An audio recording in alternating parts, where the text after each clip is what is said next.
मजाक उड़ा रहे हैं, कभी बोल रहे हैं, कभी कह रहे हैं कि सर्विस रोड पर क्यों नहीं चलाती, कभी बोल रहे हैं कि चला क्यों रही हो और क्यों बैठी हुई हो। इस तरीके से बातें हुई हैं, ऐसी बात नहीं है, लेकिन यह है कि बस एक दूसरे का हम लोग सपोर्ट है और सपोर्ट के साथ ही चल रहे हैं।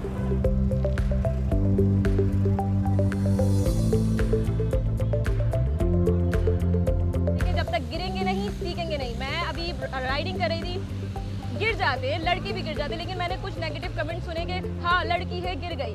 देखिए ये अगर गिरेंगे नहीं तो सीखेंगे नहीं। जो लड़कियां समझती हैं मैं गिर गई अब मैं कुछ नहीं कर सकती, तो वो कुछ नहीं कर सकती। अमाउंट मैं बहुत सेव करती हूँ। मैं जब रिक्शा वगैरह से जाती थी या करीम या उबर, तो मैं मंथ के 15,000 अपने स्पेंड कर देती थी, लेकिन सिर्फ बाइक की वजह से मुश्किल से 300-400 का मेरा पेट्रोल जाता है और पूरा महीना मैं आराम से निकाल लेती हूँ। एक दिन में 300-400 का पेट्रोल अगर मैं डला भी। देखिए आसानियाँ तो सारी हैं, आराम से ट्रैवलिंग, बहुत सस्ती चीप ट्रैवलिंग है ये हमारे लिए। गाड़ियों के चक्कर, रक्षों के इंतज़ार में स्टॉप पर खड़े होना, इन सब चीज़ों से बहुत बचत हो चुकी है। और दूसरा मैं खुद जॉब करती हूँ और मैं अपने टाइम पे आराम से पहुँचती हूँ।